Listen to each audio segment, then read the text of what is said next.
Don't say anything incriminating, guys. I don't know. Just don't tell the internet your secrets. Guys, if you could see the chaos behind me, you guys would actually laugh. However, I'm here for episode... What? Don't look right at me. You're distracting me. I can't do this with you guys around. What's the difference? The difference is now I have eyes.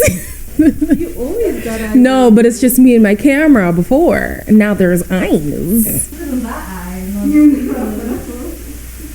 Focus on the eye that pleases you. She's not wrong. Hey guys, welcome back to another episode of The Bachelorette. This is week 5, and Tayshia is officially now in full swing of being the Bachelorette. Initially, the first big differences that I see between Claire and Tasia is, first of all, the race. Like, I don't understand why they thought it would be easy to just switch out a white woman for a black woman, especially in North America. Like, race is a big thing, and as much as we make it seem like it's not, it is. So that's going to be an interesting factor. Another thing is Tasia is 10 years younger than Claire. There's a big difference in where you are in life with a 10-year disparity, especially since a lot of the guys, no, I think all of the guys were younger than Claire, and now the guys are actually more on par with Tasia on age and experience and all of that. So hopefully a lot of them will have a better success rate with that. Another thing is Tasia has already been married, so she has a different perspective on what marriage is, and I feel like she's going to take this a little more serious than another bachelorette would because she's already been through the marriage route. So those are my first insights here on what the differences are. Let's get into it. So a lot of the guys actually seem genuinely interested in Tasia, which makes me so happy because, man, like my biggest fear was this girl coming in with the truest of intentions and then basically getting Claire's sloppy seconds. However, the men of color in particular are just showing out, y'all. They are like, listen, this is my chance.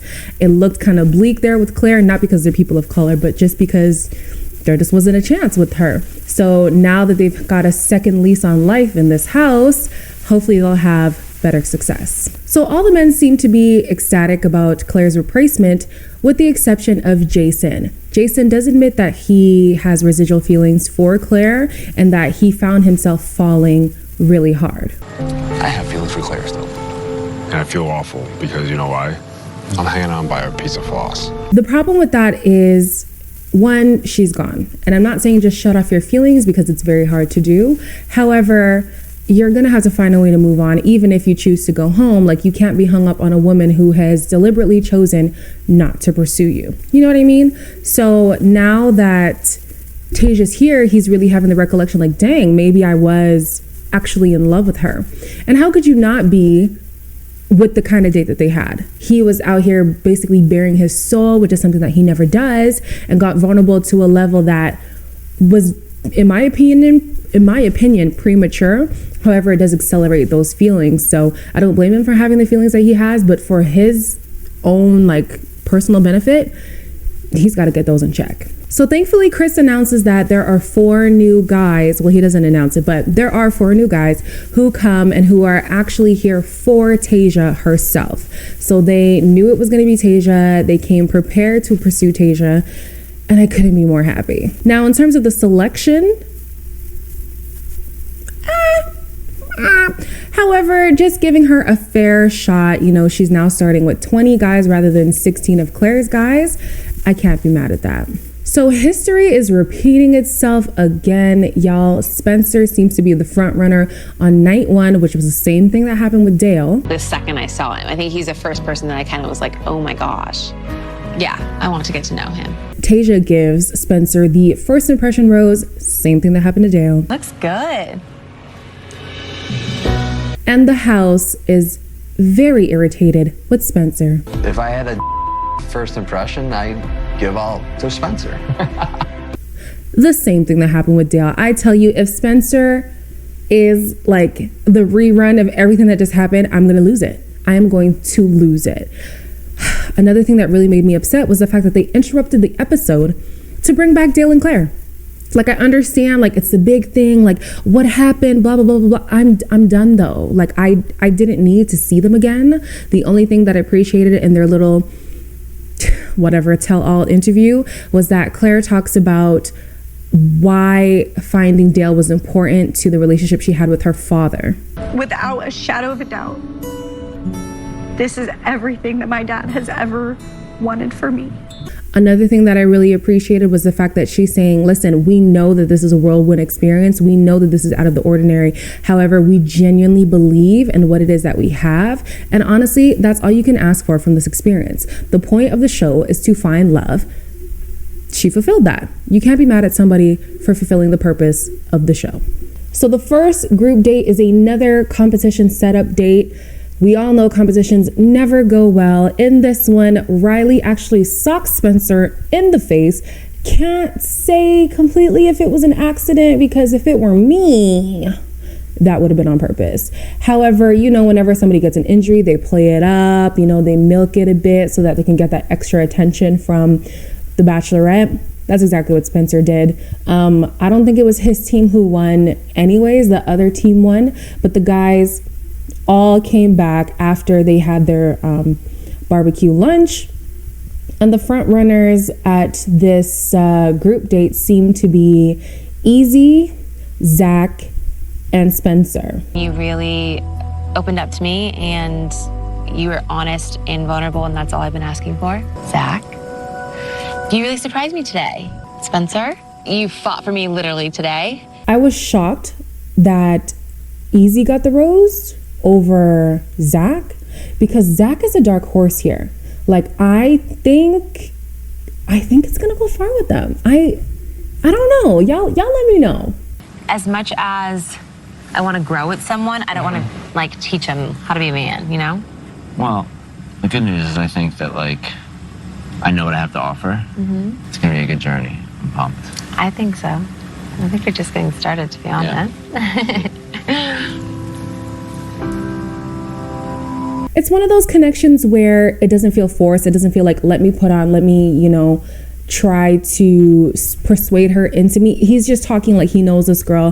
They met at a bar. They're just chatting. They happen to connect. And it is what it is. Like, you know, like I feel it. Maybe I'm reading into it. Who knows? We'll see. The guys also make it known that they have a great disdain towards Spencer. And don't take this the wrong way. Okay. You kind of come off like a okay? I don't blame them. The arrogance from this guy is too much. Like, what makes you feel like you're so entitled to come into this house and act like this is your show, this is your game to win? Like, sir, you're new here, earn your stripes. Like stop making it seem like you've got this in the bag, like it's a competition. Like, you're fighting for someone's affection. This is not Love Island where there's a grand prize at the end of it, you know? I'm not feeling it. I don't like it. I like that they're not liking it either. Whatever you got to do to get this man out the house, do it, because I'm over it. So Jason actually comes to the realization that he's not going to be able to work through his feelings for Claire and decides to leave the house. You deserve someone who's all in. And unfortunately, I can't do this anymore. To me, that's a respectable decision, because if you were to fake the funk for however long that you could have been able to fake it, it just wouldn't have been a good look. It wouldn't have been, and also we could tell his heart wasn't in it, his mind wasn't in it, and the fact that he chose to leave for his own well-being and for the fact that Tayshia deserves to pursue people who genuinely want to be with her, I commend it. I'm grateful. Goodbye. Tayshia takes Brendan on a horseback riding adventure, basically around the villa. I thought they were gonna leave, but they don't. I'm not even gonna lie to you, like, Chris Harrison popping up at every corner was actually very comedic to me, just because the first night Brendan was interrupted by Chris, now he's interrupted by Chris again. It's just so funny. But Brendan finally got his first kiss with Tasia that he's been anticipating for so long. And there was something like I wanted to do night one that I didn't get a chance to do, so I just want to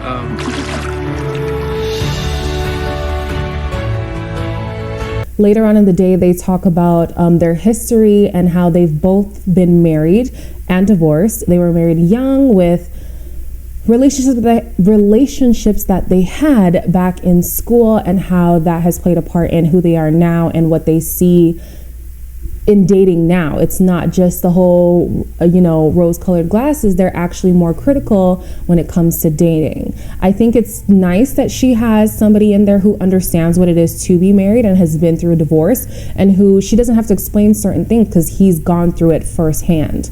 So in the trailer for the next episode, the guys are now upset at a new guy. I don't even know his name, but the pedo stash guy. Now they're upset with him, and I'm just like, y'all, can you get it together? All this testosterone just flying around.